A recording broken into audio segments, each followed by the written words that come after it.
에베소서 8장 18절에서 25절 말씀. 현재 우리가 겪는 고난은 장차 우리에게 나타날 영광에 견주면 아무것도 아니라고 나는 생각합니다. 피조물은 하나님의 자녀들이 나타나기를 간절히 기다리고 있습니다. 피조물이 허무에 굴복했지만 그것은 자의로 그렇게 한 것이 아니라 굴복하게 하신 그분이 그렇게 하신 것입니다. 그러나 소망은 남아 있습니다. 그것은 곧 피조물도 썩어짐의 종살이에서 해방되어서 하나님의 자녀가 누릴 영광된 자유를 얻으리라는 것입니다. 모든 피조물이 이제까지 함께 신음하며 함께 해산의 고통을 겪고 있다는 것을 우리는 압니다. 그뿐만 아니라 첫 열매로서 성령을 받은 우리도 자녀로 삼아주실 것을, 곧 우리 몸을 속량하여 주실 것을 고대하면서 속으로 신음하고 있습니다. 우리는 이 소망으로 구원을 얻었습니다. 눈에 보이는 소망은 소망이 아닙니다. 보이는 것을 누가 바라겠습니까? 그러나 우리가 보이지 않는 것을 바라면 참으면서 기다려야 합니다. 아멘. 고린도전서 1장 18절부터 25절까지. 십자가의 말씀이 멸망할 자들에게는 어리석은 것이지만 구원을 받는 사람인 우리에게는 하나님의 능력입니다. 성경에 기록하기를 내가 지혜로운 자들의 지혜를 멸하고 총명한 자들의 총명을 패할 것이다 하였습니다. 현자가 어디에 있습니까? 학자가 어디에 있습니까? 이 세상의 변론가가 어디에 있습니까? 하나님께서는 이 세상의 지혜를 어리석게 하신 것이 아닙니까? 이 세상은 그 지혜로 하나님을 알지 못하였습니다. 하나님의 지혜가 그렇게 되도록 한 것입니다. 하나님께서는 어리석게 들리는 설교를 통하여 믿는 사람들을 구원하시기를 기뻐하신 것입니다. 유대 사람은 기적을 요구하고 그리스 사람은 지혜를 찾으나 우리는 십자가에 달리신 그리스도를 전합니다. 그리스도가 십자가에 달리셨다는 것은 유대 사람에게는 거리낌이고 이방 사람에게는 어리석은 일입니다. 그러나 부르심을 받은 사람에게는 유대 사람에게나 그리스 사람에게나 이 그리스도는 하나님의 능력이요 하나님의 지혜입니다.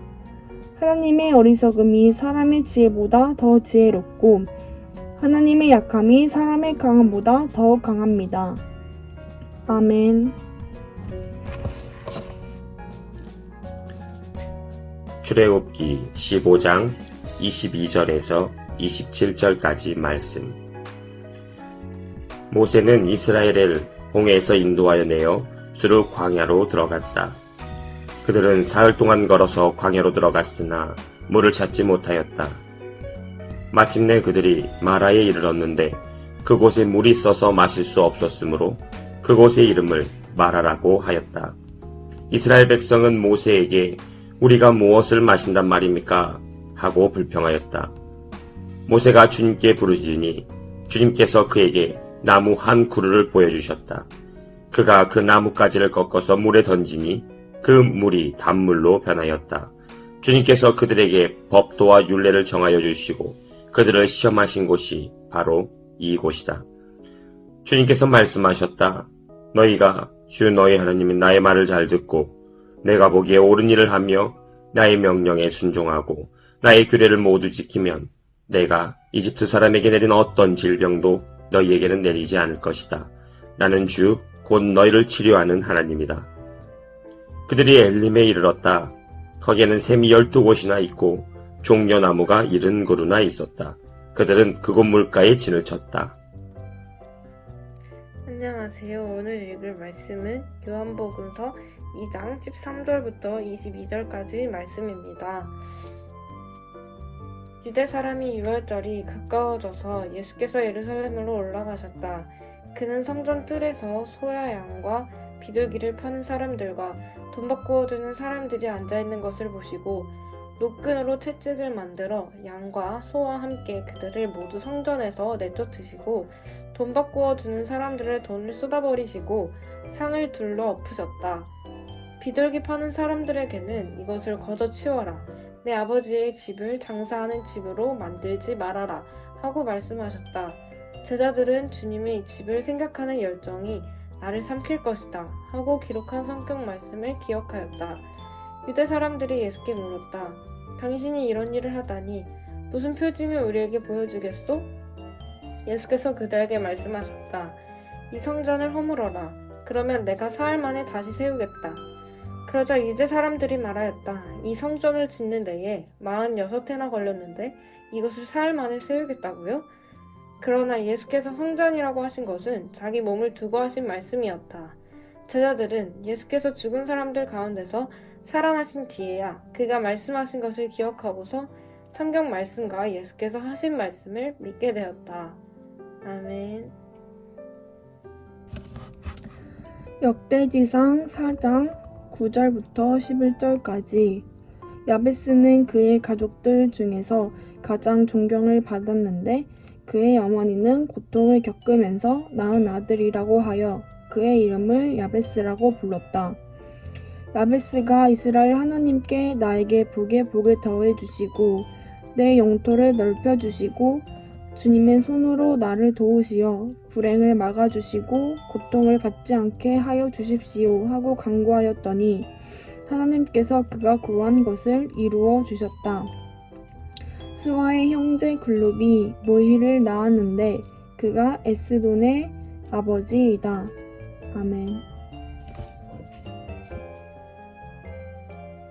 고린도후서 2장 12절에서 17절까지 말씀입니다. 내가 그리스도의 복음을 전하려고 드로아에 갔을 때에 주님께서 내게 거기에서 일할 수 있는 길을 열어주셨습니다. 그러나 나는 내 형제 디도를 만나지 못하여 마음이 편하지 않아서 그들과 작별하고 마케도니아로 갔습니다. 그러나 그리스도의 개선 행렬에 언제나 우리를 참가시키고 그리스도를 아는 지식의 향기를 어디에서나 우리를 통하여 풍기게 하시는 하나님께 감사를 드립니다. 우리는 구원을 얻은 사람들 가운데서나 멸망을 당하는 사람들 가운데서나 하나님께 바치는 그리스도의 향기입니다. 그러나 멸망을 당하는 사람들에게는 죽음에 이르게 하는 죽음의 냄새가 되고 구원을 얻은 사람들에게는 생명에 이르게 하는 생명의 향기가 됩니다. 이런 일은 누가 감당할 수 있겠습니까? 우리는 저 많은 사람들처럼 하나님의 말씀을 팔아서 먹고 살아가는 장사꾼이 아닙니다. 우리는 하나님께서 보내신 일꾼답게 진실한 마음으로 일하는 사람들입니다. 우리는 하나님이 보시는 앞에서 그리스도 안에서 말하는 것입니다. 아멘.